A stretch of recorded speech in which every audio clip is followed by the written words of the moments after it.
noite, pessoal. Bom, vocês que Boa estão em noite, casa... como é que você está? Boa É isso noite. aí.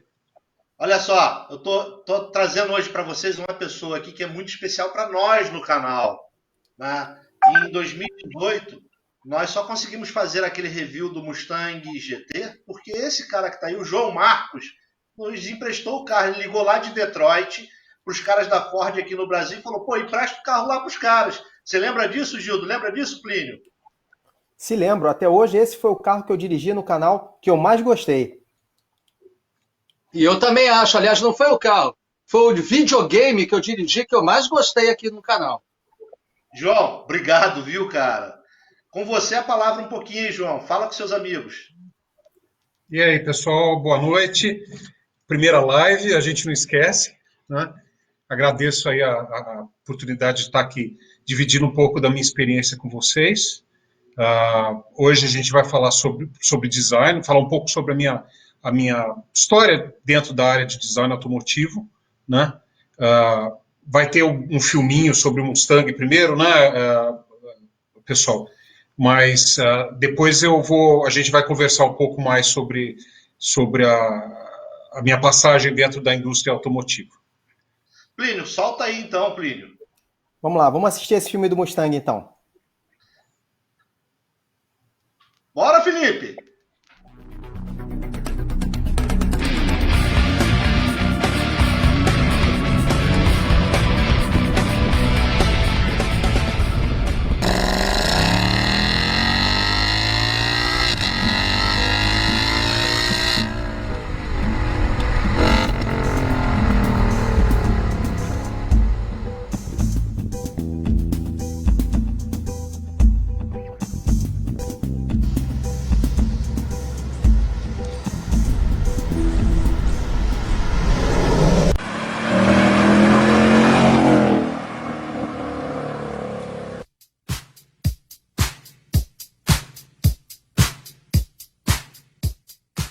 Salve, pessoal! Sexta temporada do Canal Soler, nós trouxemos um carro icônico para vocês. Ford Mustang GT 5.0, mais de 400 cavalos para você dominar.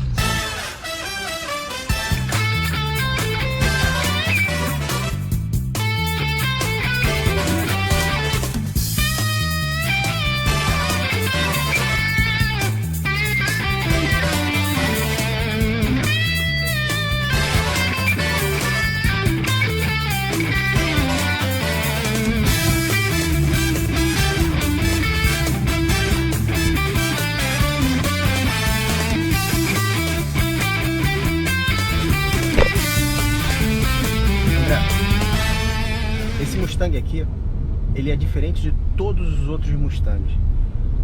Quando o presidente da divisão Mustang começou a fazer o projeto desse carro aqui, ele já sabia que ele ia fazer uma coisa totalmente inovadora.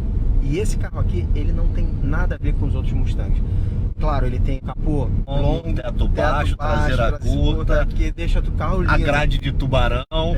Mas ele fez esse carro aqui especial.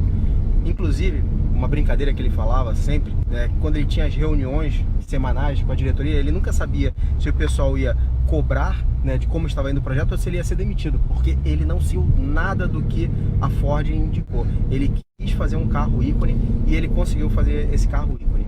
Só para você ter uma ideia, o formato desse carro, do capô, ele é feito através de hidrodeformação, ou seja, o capô ele é feito, né, assim como o teto, através de pressão de água. Isso faz com que ele seja muito mais leve e muito mais resistente do que um capô que é dobrado normalmente numa fábrica, né? E outras, por exemplo, freio Brembo.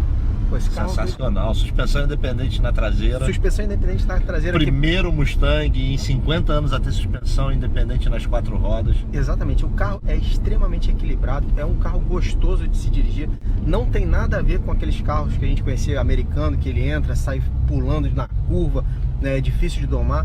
O carro é muito bem acabado. Ele tem design de carro americano, de muscle car, com desempenho de carro europeu.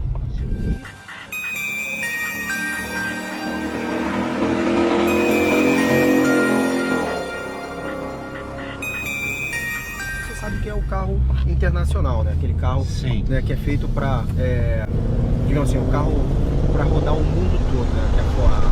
Que a empresa fabrica para ter rodando no Aham. mundo. Até pouco tempo atrás, o carro internacional da Ford Era o Focus. era o Focus.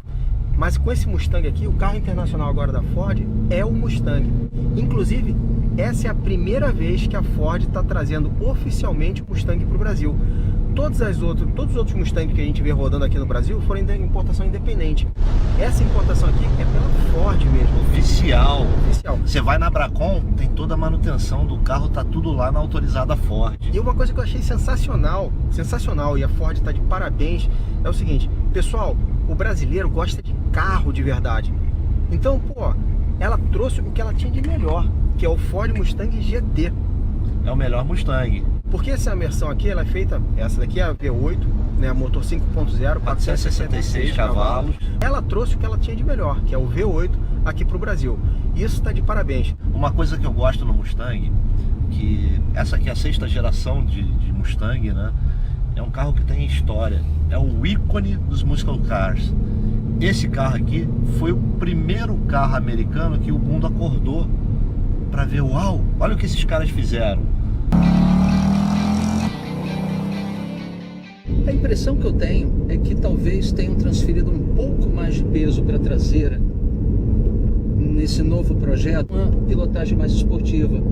Coisa, inclusive, que a gente está considerando agora com a nova Fórmula E. Ele tinha isso e eles estão modificando para o Generation 2, botando um pouco mais de peso para a traseira. Talvez isso esteja sendo incorporado nesse projeto, porque realmente você entra forte e você não sente a traseira dominar a sua direção.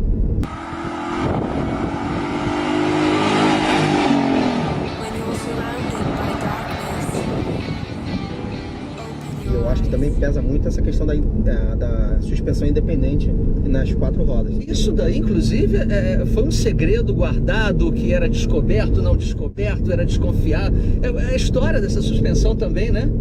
É muito divertida. É mais ou menos assim, pessoal, conforme o Plínio contou pra gente, tá? A engenharia, o desenvolvimento desse carro, ia lá no departamento, pegava uma pecinha, voltava. Pegava outra pecinha, voltava. Pegava outra pecinha, voltava. E eles não diziam que era pro Mustang. E não diziam, e ninguém percebia que era exatamente para um novo desenho de suspensão, né? Uma concepção tão moderna de suspensão quanto esse carro tem. Isso foi fantástico. Mais uma voltinha. Vamos dar mais uma volta. Mustang, que a Ford pegou todas as 6 gerações e os seus 50 anos de experiência em fabricar o Mustang e condensou numa coisa especial, ímpar, que tem um significado de uma joia ou de uma bela mulher fogosa. Nada tem a ver com aquele cavalo selvagem e indomado, mas sim sua companheira ideal. Pessoal, espero que vocês tenham gostado do teste. Nós adoramos nos divertir com esse carro aqui icônico. Plínio, o que você achou? Eu achei que a Ford acertou em cheio nesse Mustang. O carro está muito bem acabado, está muito bem acertado. Não parece um muscle car, mas tem o motor do muscle car. Entendeu? O carro está perfeito, na minha opinião. E você, Gil, o que você achou? A história é incrível desse carro, um risco enorme empresarial, mas que foi acertado, transformou aquele bólido de corrida num carro que você pode ter, mas ele vai cobrar de você que saiba dominá-lo. Então, pessoal, para a realização desse episódio, nós temos que agradecer ao João Marcos, diretor de design da Ford aqui, que hoje está em Detroit, ele que nos ajudou a conseguir esse carro, ao pessoal da Bracon Recreio, eles lutaram pela gente, o Sidney, todo mundo brigou para que nós fizéssemos esse episódio. Inclusive, André, lá na Bracon você encontra não só esse, como outros Mustangs GTs de várias cores, um mais lindo do que o outro. Eu até fiquei na dúvida qual era o mais bonito. Exatamente. Tem uma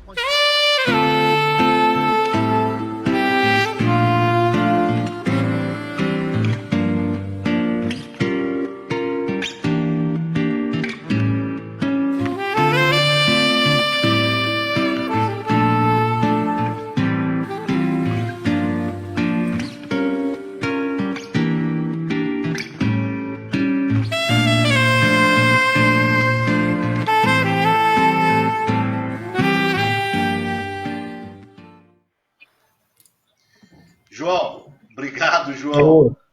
Demais esse teste que a gente fez. Vocês têm que conseguir agora testar o mais recente, né? Olha só, João, tem um Opa. cara aí que é seu amigo que já entrou aí, José Carlos. Tenho que agradecer a Bianca Calenzo, Plínio, sua irmã que está nos assistindo. Né? Bom, e tem uma surpresa que eu preparei para vocês três, que nenhum de vocês três sabe. Felipe, comemorando os 40 anos do Gol, solta aquelas imagens que eu quero mostrar para eles aí, para todo mundo aí. 40 anos do Gol no Brasil. Solta aí, Felipe. Aí, ó, desenho de Luiz Alberto Veiga. Os sketches do Veiga, eu não tinha entrado na Volkswagen ainda. Já eram as primeiras ideias. Isso aí já é o GTI. Trabalhei muito nesse cocuruto do capô. A gente fez várias propostas. Tinham várias propostas, né? Passa, Felipe. Isso aí, João. Esse modelo do AB9 foi na Alemanha. O Veiga tinha ido para a Alemanha com o Covella, que era o chefe da modelação, esse senhor de branco, e a frente dele ainda era a frente com a linguagem do Logos ainda, tá? E a Volkswagen estava trabalhando no Golf. Então, quando o Veiga voltou da Alemanha, ele voltou já com o direcional de fazer uma alteração na frente do Gol, para que ficasse mais próximo da frente do Golf, né? Que tivesse uma linguagem mais próxima da do Golf. Essas são as apresentações que ele fez na Alemanha na época. Para quem não sabe, o Luiz Alberto Veiga, ele era o nosso gerente, depois ele se tornou diretor lá na Volkswagen. Bom, então, feliz aniversário, Gol, 40 anos. Agora é com vocês, André. Trabalhei bastante nesse carro. Agora João, é com vocês. explica pra gente aqui, a gente estava batendo um papo antes de entrar na live, né, e acabou que a gente foi interrompido, mas eu diria o seguinte, nessa parte de design de automóvel, talvez nada represente tanto quanto o Gol, a saída da década de 80 e a entrada da década de 90. O Gol da década de 80 ele era todo quadradão, o que representa muitos designers daquela época, né? E a gente entra na década de 90 com aquele Gol bolinha, né? E você estava falando que você foi o responsável, um dos responsáveis na época pelo Gol bolinha. Explica isso pra gente, como é que foi isso? Na realidade é o seguinte, vamos começar contando um pouco de história. O design do Gol, na realidade, começou nos anos 70, né? Então ele tem uma linguagem muito mais meados dos anos 70 para frente do que anos 80, né? Nos anos 80, os carros já começaram a ficar mais arredondados.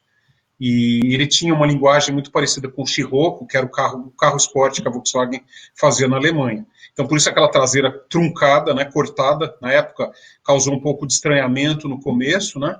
Mas depois o pessoal, somente com uma mecânica nova, depois que saiu, que tiraram o motor 1300 de lançamento, né, que vocês sabem muito bem, foi meio um banho de água fria em todo mundo, né?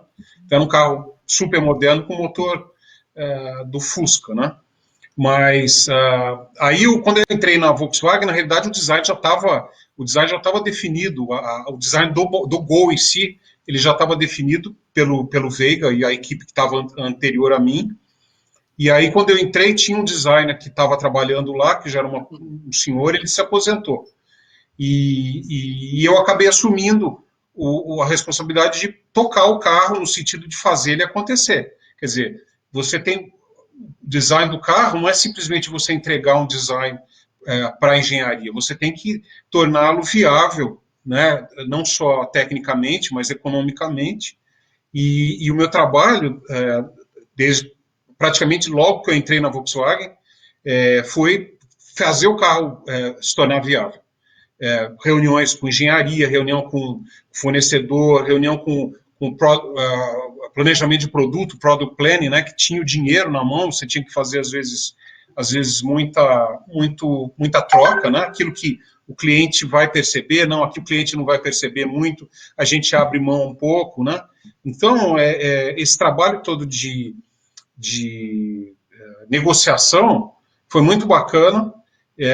De novo, eu tive um suporte extremamente grande da minha gerência na época, né? O Veiga me dava muita abertura, muita responsabilidade, mas eu abracei.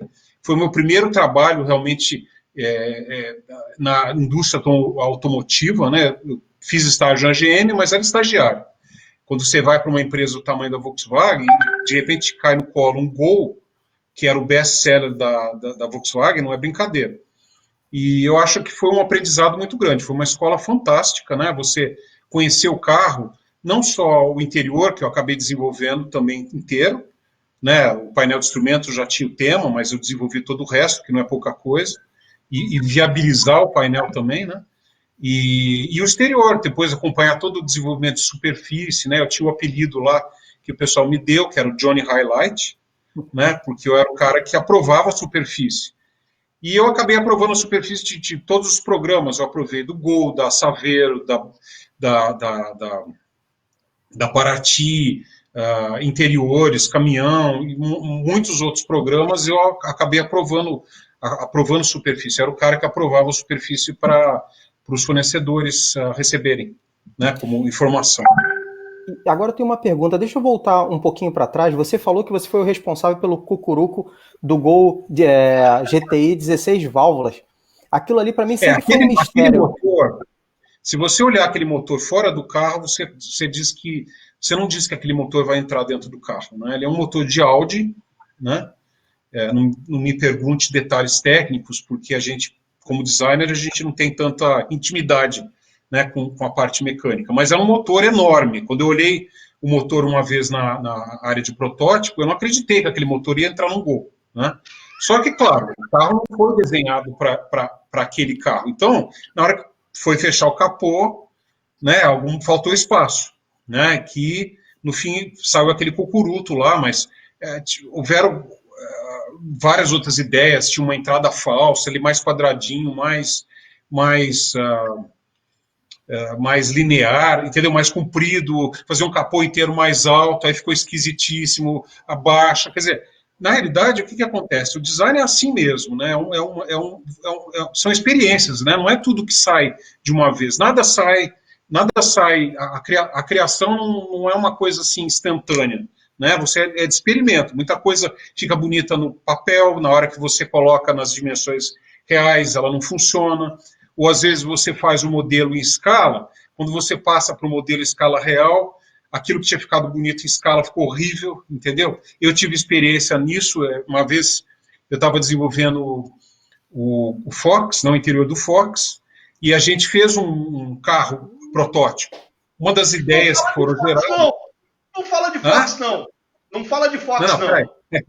Uma das ideias que foram geradas, ela foi colocada de lado, cancelada, mas foi gerado um protótipo, funcional, tudo. E a gente tinha feito tudo em escala. Quando a gente colocou em escala real, a maçaneta da porta parecia um negócio enorme, entendeu? Porque a gente perde um pouco a proporção. Então, a design é assim, é uma experimentação, você cria ideias, você gera propostas e depois você vai testando e a coisa vai acontecendo, né? Hoje, muito mais... João, antigamente muito mais manualmente, né? E pessoal, olha só um detalhe para vocês verem como isso não é besteira. Uma maçaneta de porta em dimensão ou escala errado, ou um detalhe desse, pode criar até um apelido para o carro, né? Porque a gente tem o Fusca 4 portas, o apelido dele era Zé do Caixão, justamente por causa das maçanetas, que se assemelhavam às alças de caixão. Então você imagina o seguinte, a responsabilidade do designer, né? Assim, a responsabilidade do designer. Na verdade, você tem parâmetros, ou vamos dizer assim, dimensões mínimas que você tem que seguir para espaço, para você botar a mão. No interior do carro você tem, são feitos estudos para acessibilidade da maçaneta, para todos os tipos de altura de pessoa. Nada é feito assim muito aleatoriamente, né? Então, para o designer é um desafio muito grande você colocar a sua ideia dentro dos parâmetros técnicos, né? Então isso gera milhares de discussões junto com engenharia, até onde a gente pode chegar, até onde pode ter um desvio, entendeu? Dos parâmetros, né? Para que você chegue, que você entregue não só uma coisa confortável, no caso da maçaneta, né? Para você abrir o carro, mas também que seja bonito, não seja uma coisa horrorosa na porta, que possa gerar um apelido ou um desconforto visual para o cliente, né? João, uma coisa... Desculpa. Uma coisa que eu acho interessante, principalmente para o nosso público, É uma galera que está muito ligada, como o Plínio falou, os detalhes, perguntam muitas coisas, a gente tenta descobrir e não consegue, etc. Eu queria que você me contasse o seguinte: isso tudo bonito acontecendo, mas antes alguém chegou para você e pediu para você fazer. Então, como é esse primeiro insight? Como é que entra um chefão, entra na sua sala e fala assim, olha, eu quero um carro, e vocês partem do zero, ou alguém chega para vocês e já te dá uma série de itenzinhos que tem que ter. Como é o primeiro passo para a gente ter um novo carro? Tá, eu vou explicar bem em linhas gerais. Na realidade, a empresa ela tem uma programação de lançamentos, né? Então, você tem uma tabela com todos os programas que a companhia vai começar. Então, claro, não começa tudo junto. É tudo feito um estudo, né? A empresa tem a parte de inteligência dela, que ela vê o que a concorrência vai fazer e ela determina quando que ela tem que lançar um produto, né? E aí, dependendo do tamanho do produto, pode ser um veículo completamente novo, pode ser um veículo que vai usar a plataforma comum à versão anterior, quer dizer, pode ser só um facelift, né? Quer dizer, só uma mudança na frente ou só uma mudança de interior, quer dizer, tudo isso é determinado na hora que a empresa faz, que ela traça aquele plano, que às vezes é de 10 anos, 10, 12 anos, né? Aquele e esse plano... Aquele briefing peraí. Ainda não chegou no briefing. Então, você tem um plano e você sabe, muitas vezes essa tabela não é dividida com todo mundo, obviamente, só a diretoria, a gerência sabe quais são os programas futuros que vão ser desenvolvidos, né? E aí chega numa determinada época, as pessoas começam. Então, chega, vamos dizer, uma coisa meio floreada, o gerente chega para o grupo, que naturalmente já está sabendo o que vai ser desenvolvido, mas não em detalhes, e fala, nós vamos desenvolver um veículo de tal tipo. Tem uma imagem que eu gostaria de mostrar, que mostra alguns tipos de carroceria. Vocês estão com a imagem aí?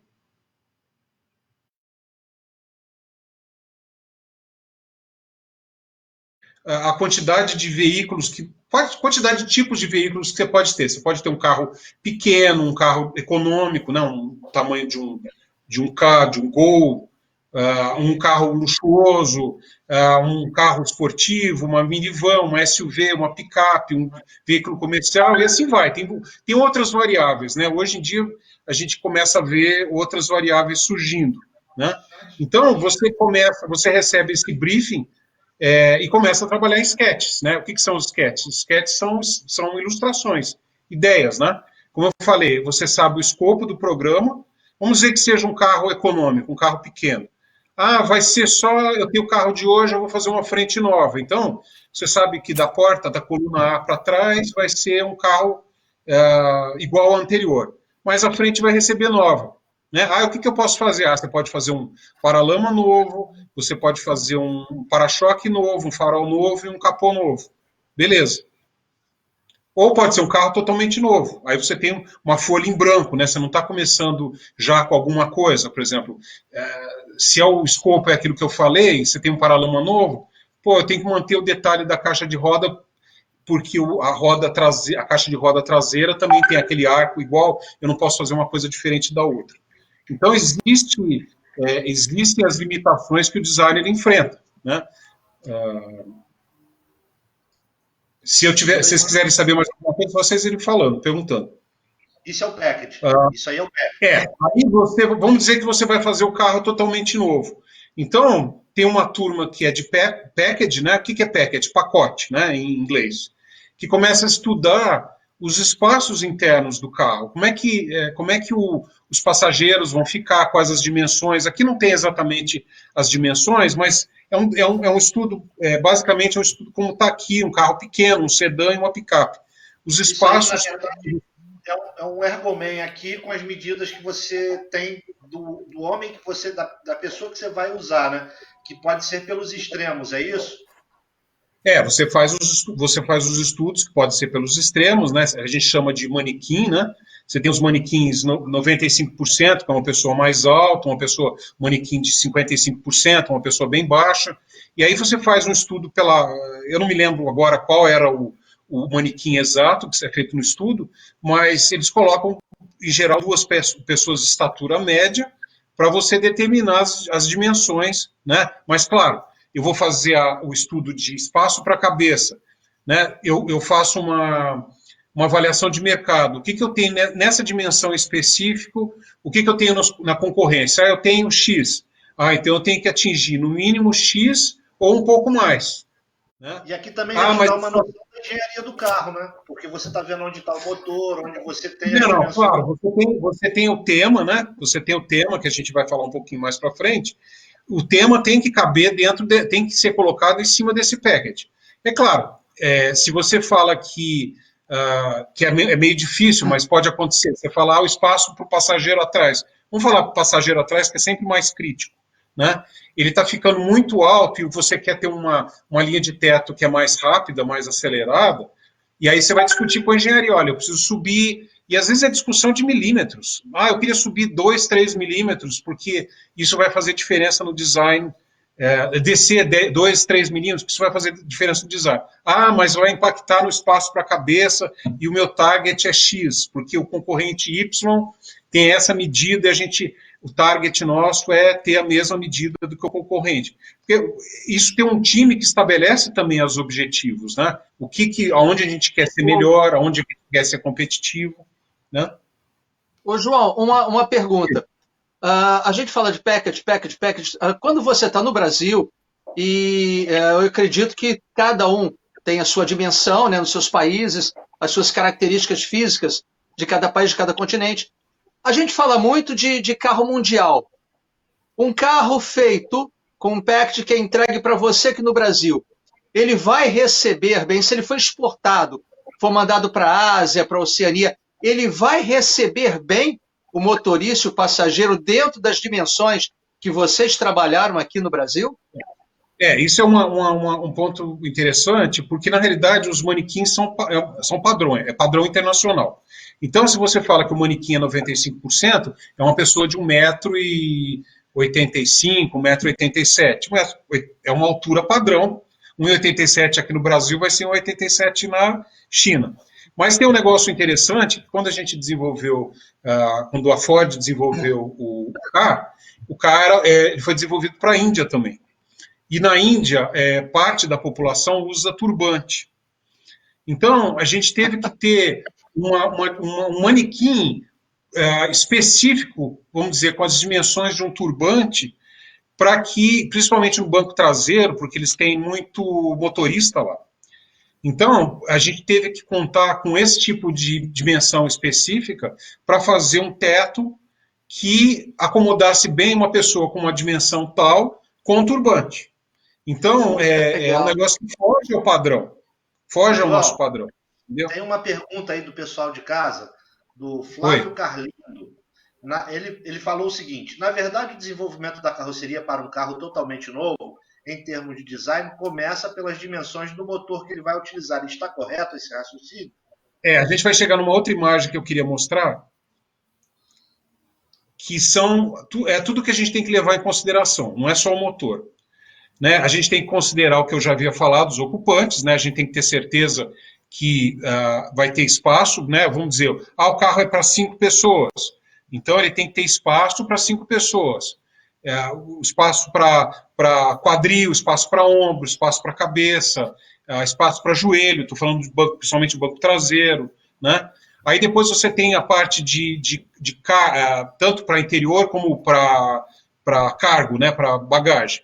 Depois tem o powertrain, que é a mecânica. Você tem que ter certeza que a mecânica vai caber, né? Tem a parte de rodas e pneus. Como que é a roda e pneu? Por exemplo, tem carro que não foi desenhado para ter uma roda 17. Por mais que você se você começar a afinar muito o pneu para você ganhar em roda, primeiro você vai tornar o carro desconfortável, né, e pode tornar o carro até inseguro. Então, tem carros que são desenhados até um limite de tamanho de roda com um pneu específico, né? A suspensão, como eu falei, e a própria carroceria. Então, quando você começa a desenhar o carro, primeiro é o tema, certo? você não tem amarras, né? A ideia é que o designer tenha liberdade de criar, ele sabe que o carro que ele vai desenhar é uma SUV. Vamos falar de SUV, porque o SUV é o que está na moda hoje, apesar de que já tem caminhos para mudar para outras coisas, mas por enquanto é SUV. Então você sabe que é uma SUV, você sabe qual que é a proporção típica de uma SUV, certo? Eu não vou, como designer, não vou começar a desenhar uma SUV que tem um terceiro volume atrás, porque daí seria um sedã com suspensão alta. Então, você já sabe o que é uma SUV, como designer, certo? E aí, depois que o tema é resolvido, aí sim, você começa a modelar, e hoje em dia a gente modela isso eletronicamente, dentro de parâmetros, né? Que é a parte mecânica, que são que é o habitáculo, são as pessoas, né? Aí você começa a colocar a ideia que você teve solta num papel, você começa a colocar dentro das dimensões básicas. Aí sim, você considera a mecânica, os passageiros e aqueles outros elementos que eu falei para vocês agora. Pessoal de casa aí, a parte do sketch, aquela que eu adoro, que você fica desenhando horas ali, o design de shape externo, é a primeira parte, né? Ela não corre em conjunto com as outras partes.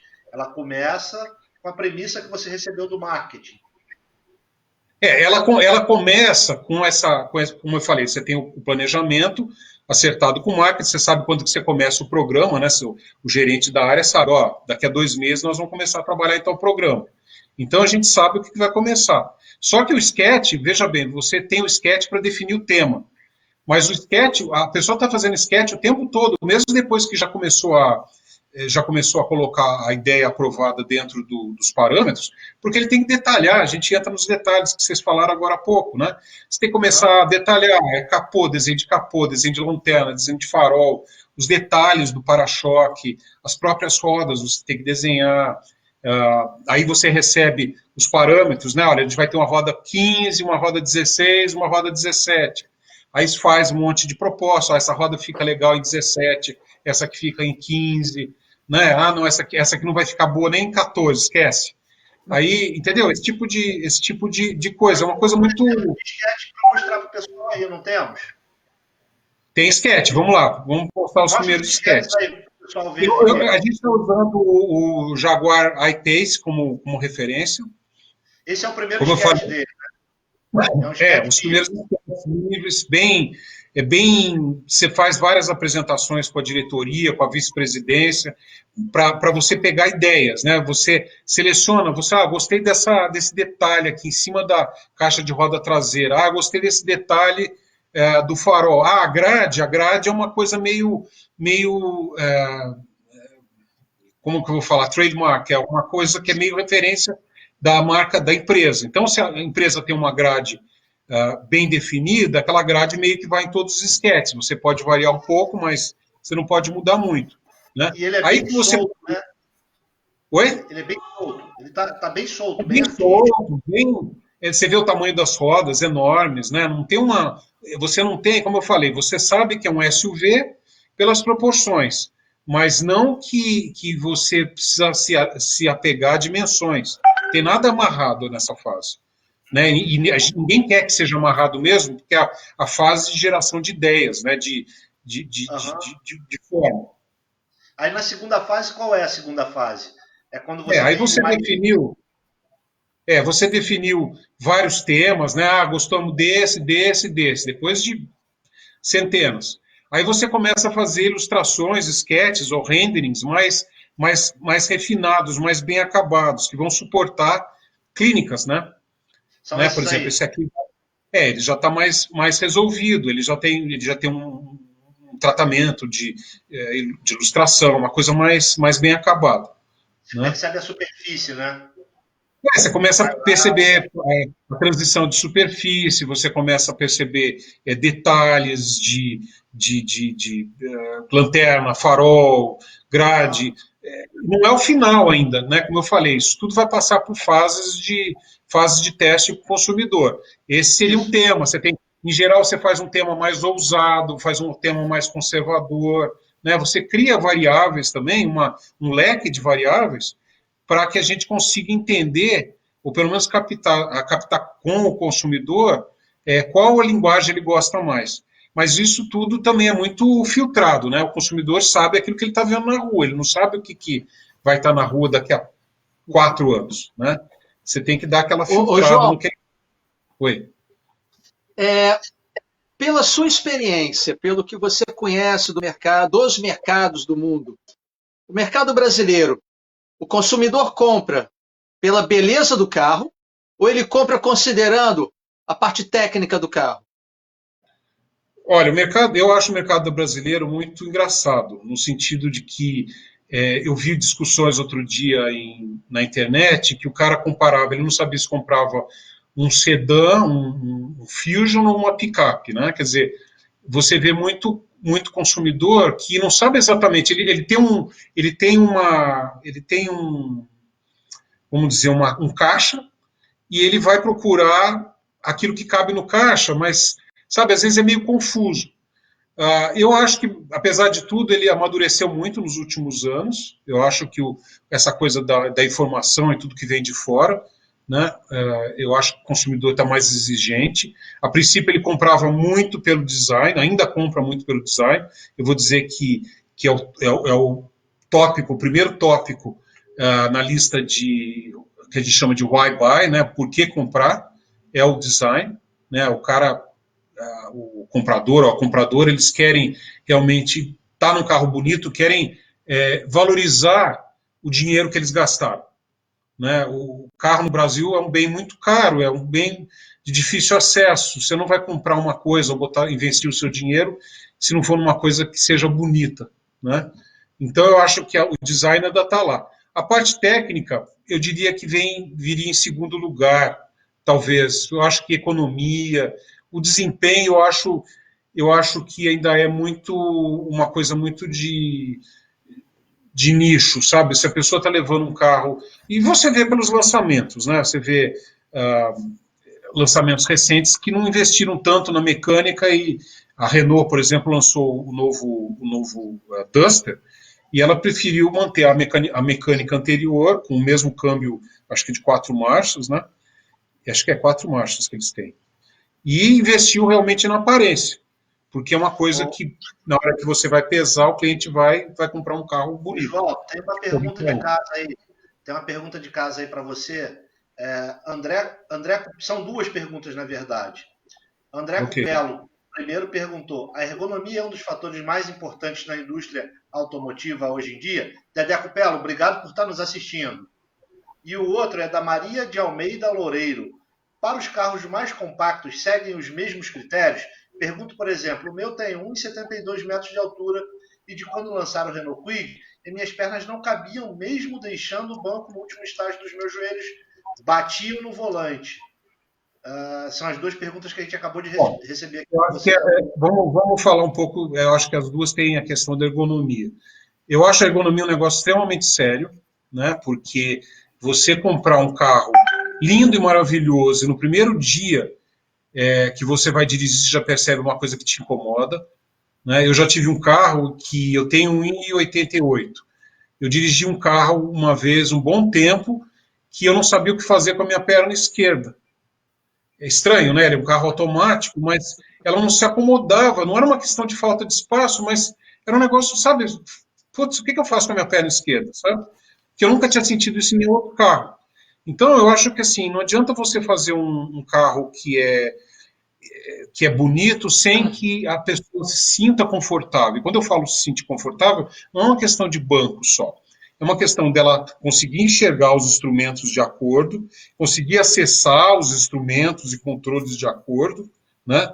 E conseguir, às vezes, ver, por exemplo, ter uma coluna A que ela tem uma boa visibilidade, não um negócio enorme que você não consegue enxergar. Inclusive, eu observei que tem uma montadora, não vou citar o nome, ela tem um SUV que tinha uma coluna, tem uma coluna ainda, uma coluna A enorme, e aí o que ela fez? Era preta, e aí ela agora injetou a coluna em 2 pedaços, com um pedaço branco, para ele visualmente dar a impressão que está misturando com o para-brisa, e você tem uma percepção de coluna mais estreita. Entendeu? O design pode trabalhar com esse tipo de jogada também, mas para mostrar como é importante. Oi? Ô, João, a gente precisa dar um pause. O Felipe Felipe, nosso diretor, produtor, e a voz da consciência aqui, pediu para a gente dar uma pausa e para o Gildo fazer o jabá dele. Ah, tá bom, desculpa, a gente já... André, querido André, que eu conheço bem, eu já volto para te dar a resposta, tá ok? E para, como é que ela chama? Desculpa. Marta de Almeida Loureiro. Marta Loureiro e André Cupelo, já volto para terminar a resposta para vocês. Gildo, faz teu jabá aí. Eu tenho que me divertir mesmo com esse pessoal. Não tem jabá nenhum aqui, não, João. É o seguinte, a gente sempre lembra para o pessoal que para acompanhar o programa Ao Volante e também todos os outros programas da Priority Conteúdos, você precisa ir lá na Apple Store ou na Play Store, baixar o aplicativo Priority Conteúdos, instala no teu smartphone, no teu tablet, e você vai ter sempre todas essas nossas matérias, nossos programas e mais uma série de programas muito interessantes, conteúdo da Priority Conteúdos. Agora, nessa fase, você também pode nos acompanhar na página do Facebook Priority, com Y, Conteúdos. E lá você tem também o que você pode escolher, ver no seu celular, ver no computador. Se você estiver andando, você vê no seu celular. Se você estiver em casa, você vê no seu computador. Mas, de qualquer maneira, você está juntinho da gente. É isso aí. Recado está dado. Sai da tela, Gildo. Deixa o Plínio falar um pouco agora. Plínio, fala um pouco aí. Olha só, você me deixou intrigado com uma coisa que eu não consigo parar de pensar. Você falou, você deu como exemplo o design das SUVs, mas você disse que o mercado está se preparando para um novo tipo de carro que não é a SUV. Qual é o próximo passo que a gente vai dar no mercado? Qual é o carro que vai substituir, né, o desejo por SUVs que o povo tem hoje em dia? Hoje em dia, eu acho que 50%, eu acho que 49% dos carros são SUVs, né, que são vendidos, mas qual é o próximo passo? Qual é o próximo carro? O que vai substituir as SUVs? Você pode dizer para a gente? Eu acho, tá? Pelo andar da carruagem, eu acho que são os SUVs fastback, né? Que não deixa de ser uma SUV, mas eu não sei exatamente qual o nome. Né? A gente começou, lembra, muitos anos atrás, que a Swasong, eu não sei pronunciar direito o nome daquela marca coreana, eles lançaram um veículo que era mais ou menos nesse formato. E você vê como é que moda e gosto é uma coisa que muda muito, né? Eu lembro que na época o pessoal torceu o nariz aqui no Brasil, logo em seguida a BMW lançou a X6, né, que é um veículo mais ou menos naquela linguagem, mas é uma BMW, o acabamento, o design muito mais refinado, e aquela coisa ficou meio quieta um tempo. Aí a Mercedes lançou a concorrente deles, e eu percebo que esse movimento está começando a acontecer, né? Para aqueles que não precisam, teoricamente, de muito porta-malas, apesar de que você pode ter a mesma quantidade, só não vai da linha de cintura para cima, mas você tem o próprio Volkswagen vindo aí com Nivus, né? E a própria Renault estava programando de lançar aqui no Brasil algum modelo do mesmo tipo, né? Então, eu acho que esse é o novo passo, é o novo estilo, novo formato de carroceria que está vindo por aí. Uma variável da SUV tradicional.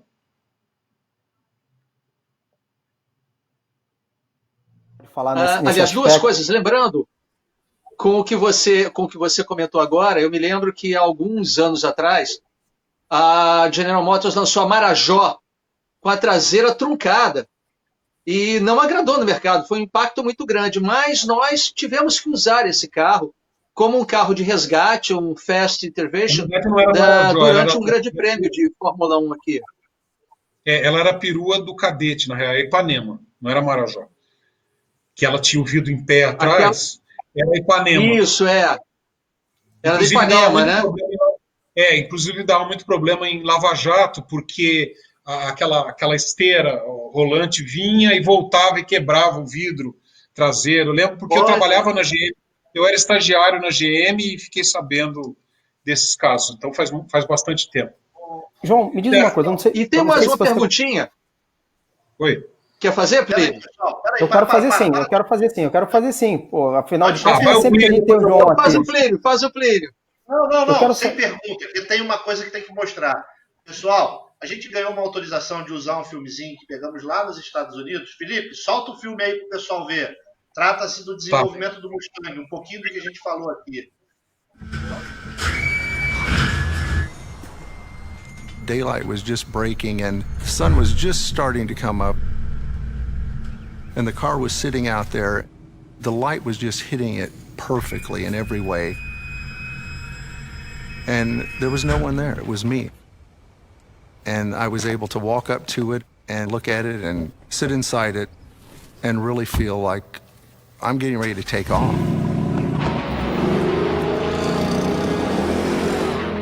It's the opportunity of a lifetime to do something like this. Everybody knows Mustang from way back. 50 years, that's a big deal. It is iconic. And when a car captures the spirit of an age, when it inspires countless songs, you know it's more than just a car. There is no question it's a huge responsibility. How do you do it better? Working in the studio, you stand on the same floor where original Mustang was made. You see this huge pony on the wall reminding you can't screw this car up. You start off, originally with sketches. Everything starts with a 2D sketch.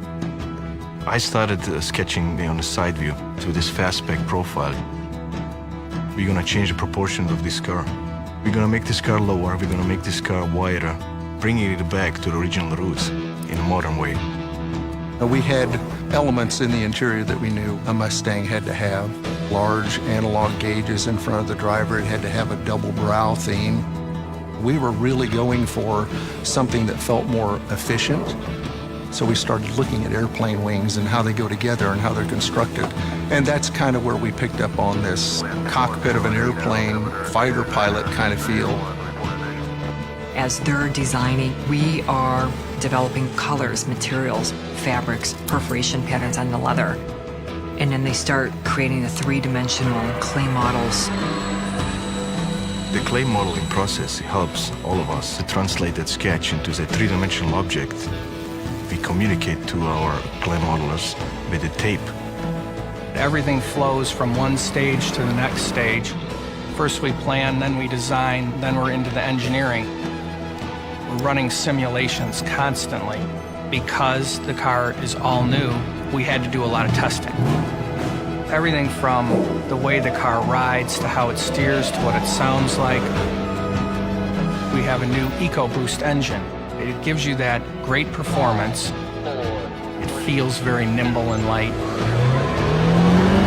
It sounds fantastic. The independent rear suspension was huge. It allowed us to have more tuning knobs to give great handling. The car feels more nimble, feels lighter, it's more agile. We've taken our 5-liter now and we've pushed it to 435 horsepower. This wasn't just reskin it, throw some new technologies at it. This car is something that's never been before. This car is the heart and soul of Ford Motor Company. It's a new modern interpretation of a Mustang. When you start the car, you get a rumble. You're flipping the switches and really feel like I'm getting ready to take off.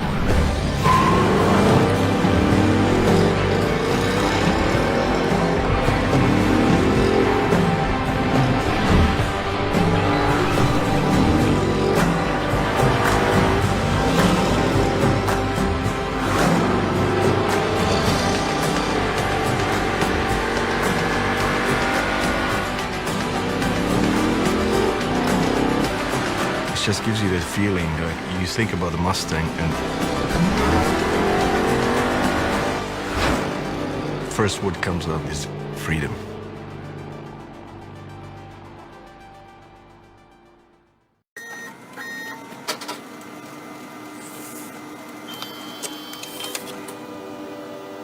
You think about the Mustang and first word comes up to your mind is spirit of freedom. You don't have to reinvent Mustang. You have to just make it better. It's the opportunity of a lifetime for a designer to do something like this. Everybody knows the car. I couldn't wait to get my hands on the paper and the pencil, just start sketching. So we said, okay, what are we gonna do? We're gonna change the proportion of this car, put the bones in the right spot, bringing it back to the original roots. There's basically three things when you look at the Mustang. There's this fastback profile, and there's this tri-bar tail lamps on the back, and there's the shark nose on the front. It almost appears like it's gonna bite your head off. For me, it was important to have this sleek look, taking elements away instead of adding them. We were really going for something that felt more efficient, and so we encapsulated the airbag into the glove box door. That just totally transformed what the design was going to look like. Everything just became much, much leaner, much like a wing. And that's where we picked up on this cockpit of an airplane, fighter pilot kind of feel. There isn't anything that we didn't touch or look at. An absolute obsession with detail. You can draw a line in a computer which is absolutely perfect, but once you see it milled out, it needs that certain human touch. The sketch becomes reality.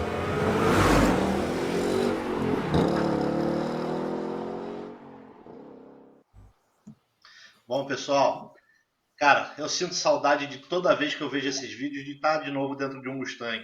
O Plínio, eu me lembro da primeira vez. O que você me falou na primeira vez que a gente andou no Mustang, Plínio? Olha só, esse foi o melhor carro, esse último Mustang foi o melhor carro que eu já dirigi na minha vida.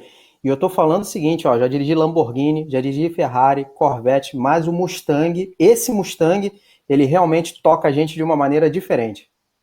E o primeiro Mustang, aquele que você falou. Agora, em compensação, no canal, o pior carro que eu já dirigi também foi o Mustang, tá? Foi um Mustang 69 que trouxeram pra gente dirigir. Nossa, o carro era indomável. Né? Então, quer dizer, são dois extremos. O João tá com saudade do dele, ó. Tá com saudade do seu, não tá, João? Muito, nossa, era fantástico o que agora, eu tinha lá. A gente recebeu duas perguntas aí de casa, né? Vamos ver aqui. Peraí, só um minutinho, André. André, vamos responder aquele da ergonomia que eu não terminei. Eu prometo que eu vou ser breve, mas eu não queria deixar sem responder a questão da ergonomia e do espaço, né? Eu acho o seguinte, como eu falei, ergonomia é um negócio extremamente importante, você precisa ter acesso, visibilidade e conforto dentro do carro, senão não adianta você ter uma joia na sua mão e você não conseguir usar, né? Então, é extremamente importante. Eu não vou dizer para você que é a mais importante, né? Eu acho que quando você está desenvolvendo, como eu falei há um tempo, acho que eu falei isso, quando você está desenvolvendo, tem algumas coisas que você às vezes negocia, né? Você tem os parâmetros e você vai às vezes no limite daquele parâmetro para você conseguir também uma coisa bonita. Agora, quando se trata de espaço, igual a menina, não lembro o nome dela, que falou sobre espaço, ela tem 1,72. Mirta de Almeida. Ela tem 1,72, eu acho, de altura e não conseguiu se posicionar corretamente no carro.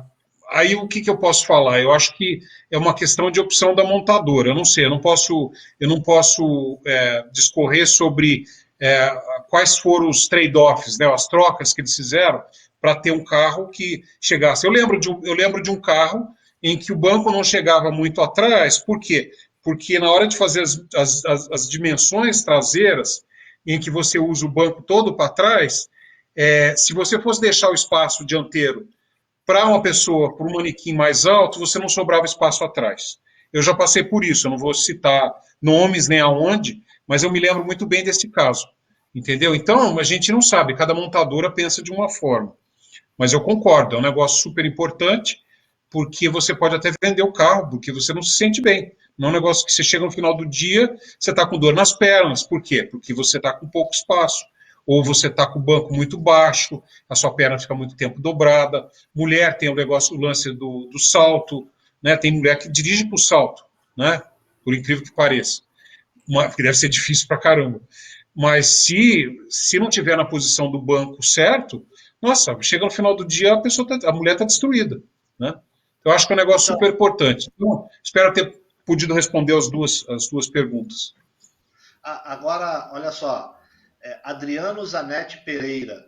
Já existe um mercado ainda no início de arquitetura e decoração para imóveis voltados para a economia compartilhada. acredita que as montadoras desenvolverão carros para a economia compartilhada também? Quais serão as diferenças?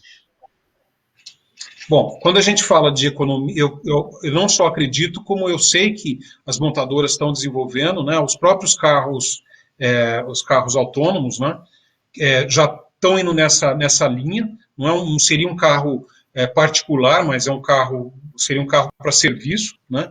E quando você fala de um carro para serviço, imagina quando você entra num carro comum que é do Uber, por exemplo. Aquele carro não foi desenhado para ter aquele movimento de gente de entra e sai, né? Ele é um carro, claro, tem resistência, foram feitos testes, mas não é um carro que que o interior do carro foi desenhado para ter uma limpeza mais cuidadosa, ainda mais agora, nessa época de pandemia, é um negócio extremamente importante, a limpeza, de você facilitar a limpeza.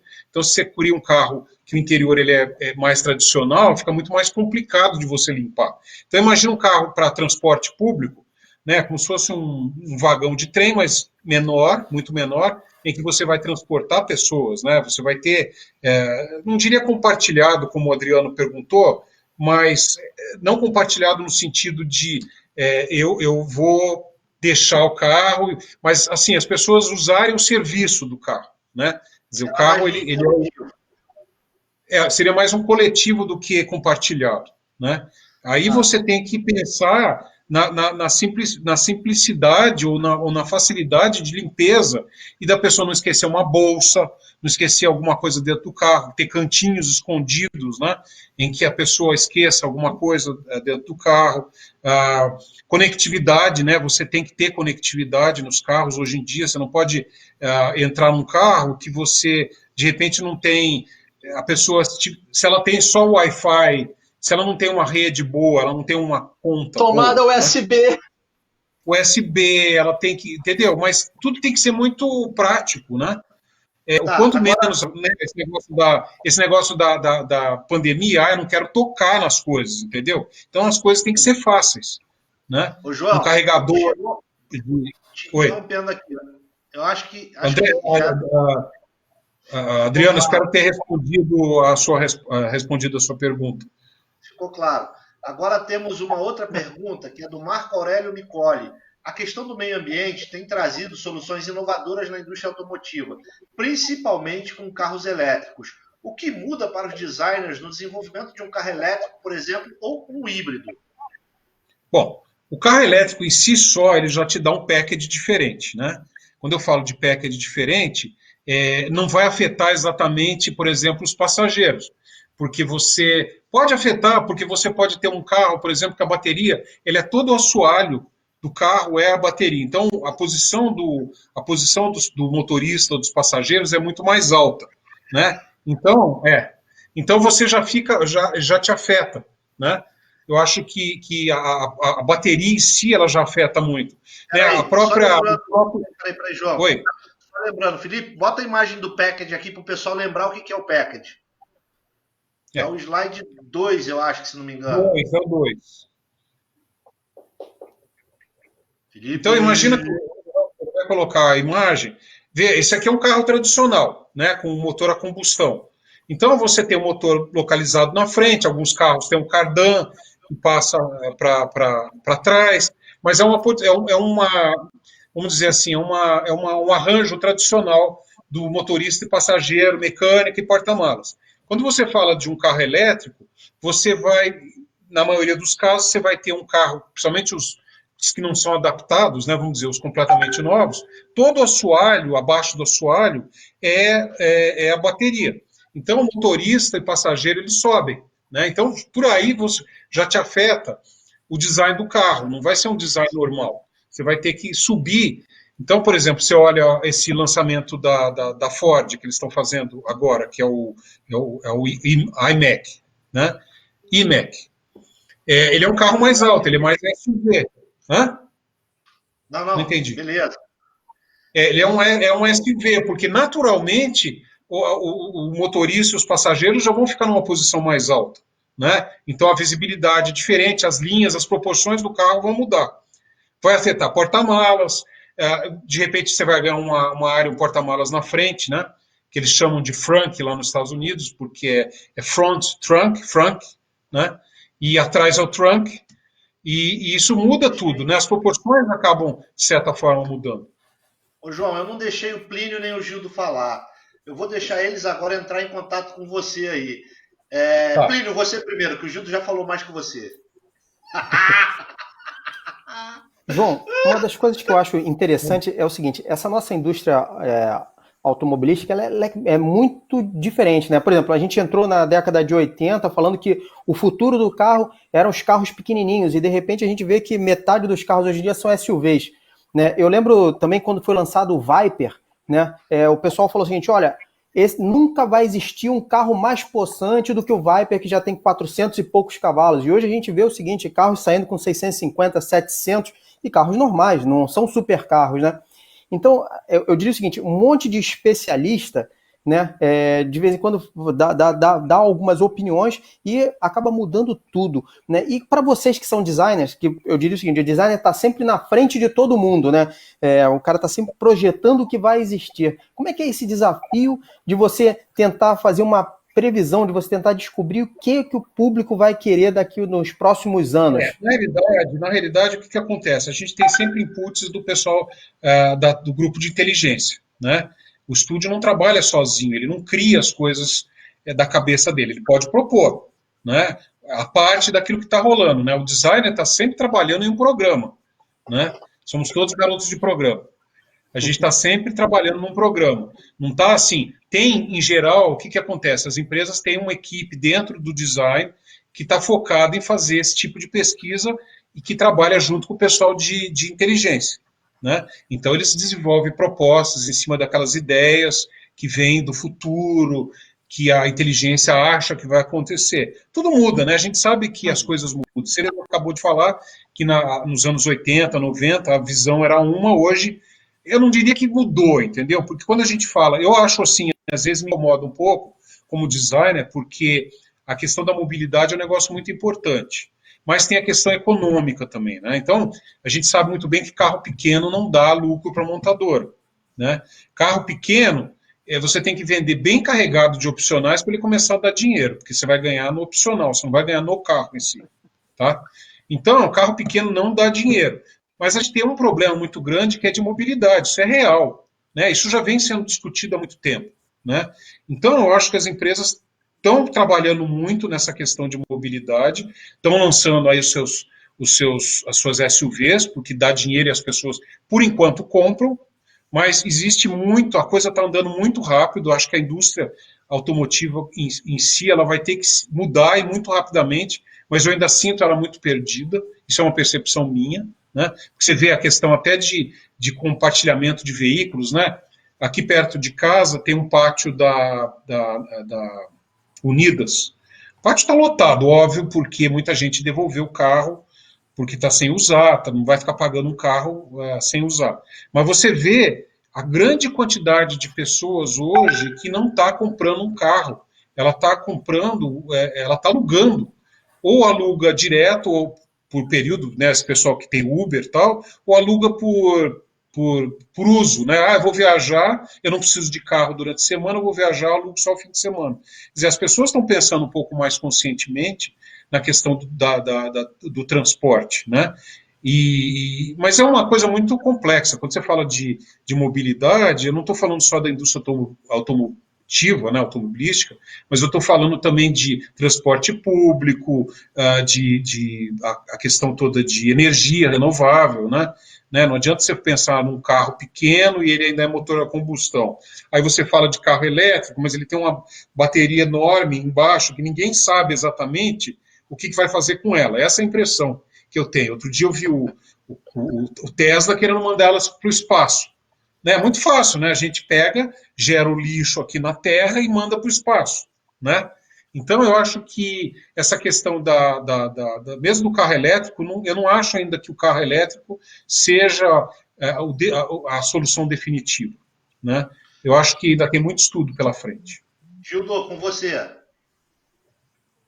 Eu gostaria que você, João, me dissesse o seguinte. Quando a gente vai num salão do automóvel, a gente tem contato, a gente acompanha o de Frankfurt, da Ásia, mercado asiático e mais, salão do automóvel. Quando um carro é exibido lá, o quanto que ele está próximo de ser lançado no mercado. Porque nós vemos cada coisa maravilhosa. A BMW há pouco tempo mostrou um carro que o paralama acompanhava o movimento do pneu. Quer dizer, a gente se encanta com coisas assim. Então, se você puder dar essa dicasinha, o quanto que aquilo que a gente está vendo num salão do automóvel está próximo de realmente se tornar realidade e chegar no mercado. Tá, eu vou começar jogando um balde de água fria em você. Salão do automóvel é o tipo de coisa que já está meio em extinção. Não vai durar muito tempo. A gente sabe disso, né? A gente tem visto no salão do automóvel, o pessoal chiou muito, falou aqui do Brasil, mas era gente que não estava lendo muito as entrelinhas do que está acontecendo lá fora. Os salões estão...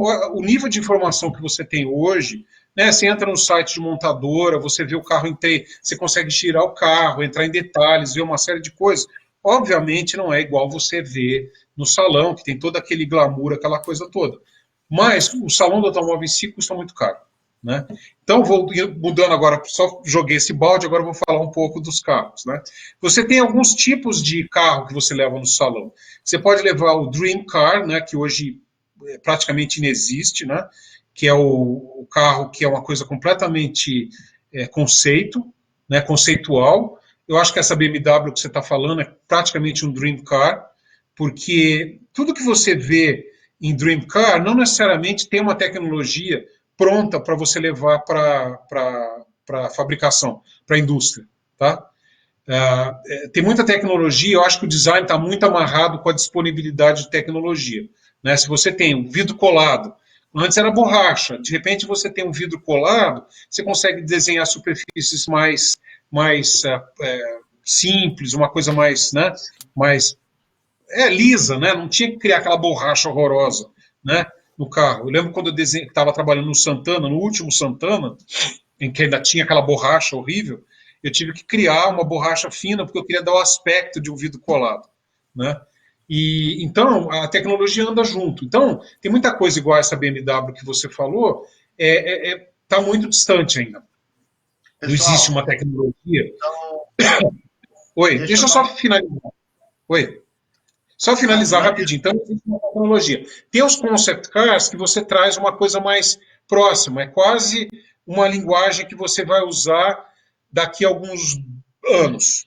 Uns 3, 4, 5 anos. Vai. E você tem um carro que já está para lançar, que você simplesmente dá uma maquiada pesada nele, mas é praticamente já o carro de produção que você maquiou. Então tem essas 3 linhas de raciocínio que você pode levar no salão automóvel. João, Plínio e Gildo, a gente está chegando perto do nosso horário de encerramento. Então, a última que é rapidinho, mas tem que ser sucinto. Tá? É o seguinte, o Gildo e o Plínio me trucidaram quando a gente fez o review do Polo GTS, porque eu botei o Gol GTS do lado do Polo GTS. E o Gol é muito mais bonito que o Polo GTS, isso não tem discussão. Você acha que o design atual, minimalista, mais limpo, você está perdendo alguns elementos de design que você pode deixar o automóvel um pouco mais sem personalidade? Cuidado quando você fala de minimalista, porque tanto o Gol quanto o Polo, eles não têm nada de minimalista no interior. Você tem que tomar cuidado para não misturar minimalista com materiais simples. Tá? Você pode ter um design minimalista com materiais de alta qualidade. Né? Então, eu acho que a gente tem que, quando você desenha um painel, que é uma peça só de plástico, você pode fazer ele bem liso e pode fazer ele com detalhes. Na hora de injetar é a mesma coisa, é o mesmo preço, tá? Teoricamente, né? Se você não tiver gaveta, mas basicamente é isso. Agora, tudo é uma questão de custo, sempre a questão do custo, né? A gente vê muitas pessoas reclamando do custo dos carros, tudo, mas infelizmente as coisas custam muito caro, né? Principalmente no Brasil. Então você tem a aplicação, vou fazer um painel de instrumentos moldado, de plástico, ou vou fazer ele de plástico pintado, ou eu vou fazer ele soft, né? Você tem 3 custos aí. Né? Você pode falar assim, eu vou vender uma versão plástica injetada para a versão de entrada e uma moldada para o High Series. Né? Você tem 2 painéis de instrumentos. O programa suporta isso? Aí aqueles trade-offs, aquelas trocas que eu falei no começo. Aonde o cliente vai reclamar mais? O que ele vai querer? Uma roda mais bacana? Ah, então vamos gastar mais numa roda. Mas aí a roda precisa gastar um pouco na suspensão também, porque eu não vou botar uma roda grande se tem uma suspensão adequada. Começa a comer dinheiro, entendeu? É a grande briga do design de conseguir fazer alguma coisa que tenha não só o design bacana, mas que ele seja valorizado por um material de qualidade, né? Até na textura, você tem vários níveis de textura. Você pode ter uma textura mais barata, que ela não é arredondada. Se você colocar no microscópio, você vai ver que ela é mais cara que arredondada. Isso impacta o quê? Na hora de você passar a mão, né? De você ver se é mais brilhante ou mais fosco, né? Redondinho o painel fica mais fosco, aquela coisa de pretinho no painel, horrível, é a pior coisa que tem, viu? Porque deixa o carro com mais cara de plástico ainda, entendeu? Além de melado, não vou nem citar do melado. Quanto mais fosco, plástico, melhor. Essa é a grande briga nossa quando a gente faz alguma coisa de plástico. O João, Gildo, Plínio, é uma mensagem rápida de todo mundo aí. O Gildo hoje ficou triste porque ele falou pouco, ele gosta de falar. O Plínio também. Não, relaxa, você é o convidado, você é o cara especial aqui. Mensagem de vocês. Então tá bom. Eu queria aproveitar que a gente está aqui ao vivo agora para propor para o João para a gente fazer um encontro nosso, de nós quatro, de novo, para a gente conversar, né? E aí fazer um programa, mas dessa vez vamos fazer um programa gravado para que a gente possa usar as imagens e a gente falar sobre como foi a história do automóvel, como ele surgiu e como ele chegou até agora. Eu gostaria muito de fazer esse bate-papo com você, João, e eu estou fazendo esse convite agora ao vivo aqui, todo mundo assistindo, hein? Vai ser um prazer. Excelente, excelente. Então, produção, vamos colocar na agenda. Eu não vou precisar estar de máscara nem nada, vai ser tudo vídeo, né?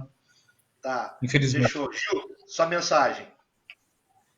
Bom, eu só posso agradecer, eu só lamento porque eu tinha tantas e tantas perguntas, tantas e tantas curiosidades, principalmente dos bastidores, né? Até que a gente tenha o produto pronto ali na loja e tudo mais. Mas, de qualquer maneira, João, muito obrigado, muito bem-vindo, fazendo parte dessa família do programa Ao Volante, também do Canal Soler, da Priority Conteúdos. Agradeço a vocês que estão aí nos vendo. Não se esqueçam, acompanhem a gente no aplicativo da Priority Conteúdos, na página do Facebook. Muito, muito, muito obrigado a vocês que nos acompanharam até agora. Muito obrigado. Seja bem-vindo, João.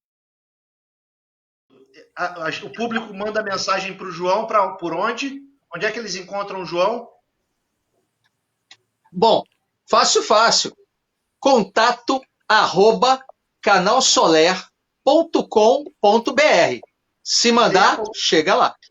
E tem a coluna dele, Autodesign, que está no ar.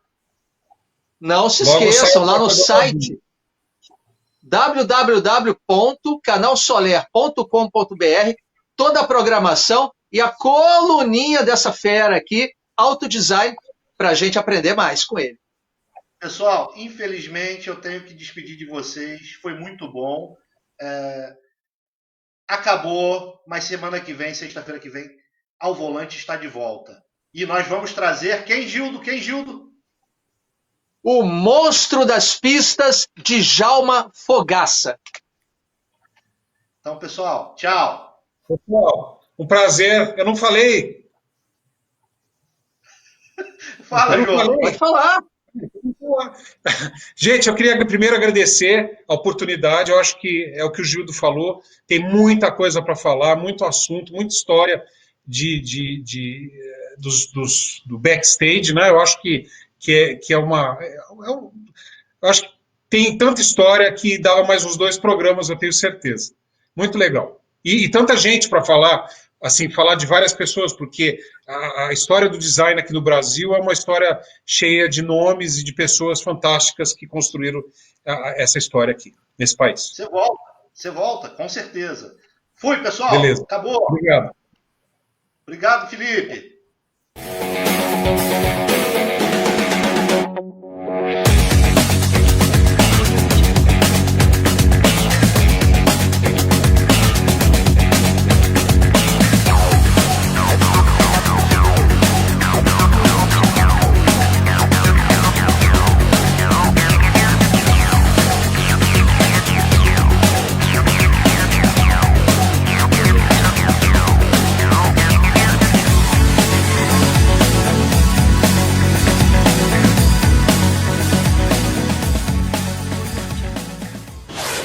A Priority Conteúdos tem como missão levar até a sua casa conteúdos dos mais diversos nichos dentro de um app leve, simples e fácil de mexer.